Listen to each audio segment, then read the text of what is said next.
গরম গরম রুটি আর সাথে কষা খাসির মাংস। এই না হলে শীত জমে। Welcome back to our channel. মাংস বানানোর জন্য প্রথমেই আমি আলুগুলোকে ভালো করে ভেজে নিয়েছিলাম।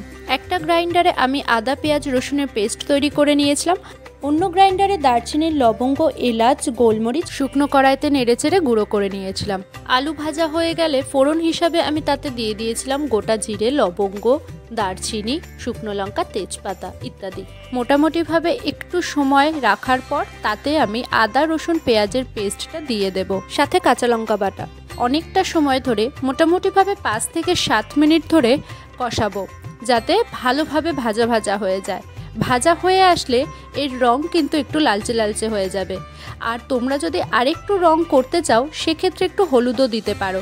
আমিও একটু প্রয়োজন মতো হলুদ দিয়ে নিয়েছিলাম এবং তারপরে আরও 3 থেকে 4 মিনিট ভালো করে নাড়াচাড়া করে নিয়েছিলাম এবং সাথে আন্দাজ মতো লবণও দিয়ে নিয়েছিলাম একটু। মোটামুটি 1 ঘন্টা আগে আমি মাংস ভালো করে ধুয়ে নিয়ে তাতে টক দই হলুদ আর নুন দিয়ে ম্যারিনেট করে ফ্রিজে কম করে 40 মিনিট রেখে দিয়েছিলাম।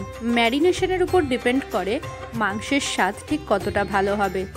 ম্যারিনেট করা মাংসগুলোকে তারপর একে একে আমি আদা রসুন পেঁয়াজ কষানো তেলের মধ্যে দিয়ে দিয়েছিলাম এবং দেওয়ার পর কম করে 15 মিনিটের মতো আমি ভালো করে কষিয়ে নিয়েছিলাম এবং 15 মিনিট কষানোর পর আবার 10 মিনিটের জন্য আমি কড়াইটাকে ঢাকা দিয়ে রেখেছিলাম।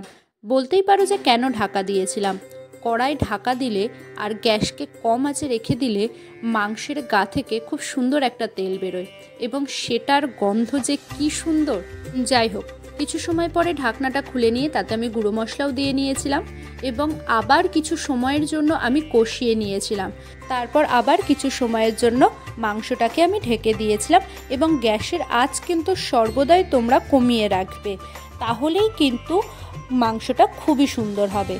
এবং তারপরে কষানো মাংসয় জল দিয়ে সেটাকে আমি প্রেসার কুকারে দিয়ে নিয়েছিলাম এবং তাতে 3-4টে কাঁচা লঙ্কা ছেড়ে দিয়েছিলাম। আর এই সুযোগে আমি আটাটাকেও মেখে নিয়েছিলাম। যতটা কাজ এগিয়ে রাখা যায়, মোটামুটি আন্দাজ মতো 6টা সিটি দিয়ে নিয়েছিলাম প্রেসারের ঢাকনার আমি কিন্তু আগে থেকে খুলিনি। পুরোপুরি বাষ্প বেরিয়ে যাওয়ার পরই আমি প্রেসারের ঢাকনা খুলেছিলাম। ধোয়াতে যদিও আমার ক্যামেরাটা তখন ঝাপসা হয়ে গেছিল। আমাদের মাংস অলমোস্ট হয়ে এসছে আর এই ফাঁকে আমি রুটিও করে নিয়েছিলাম। আমাদের মাংস রেডি হয়ে গেছে। তোমাদের রেসিপি আজকে কেমন লাগলো অবশ্যই কমেন্টস করে জানিও। আজকের জন্য এইটুকু, দেখা হবে পরের ভিডিওতে। টাটা।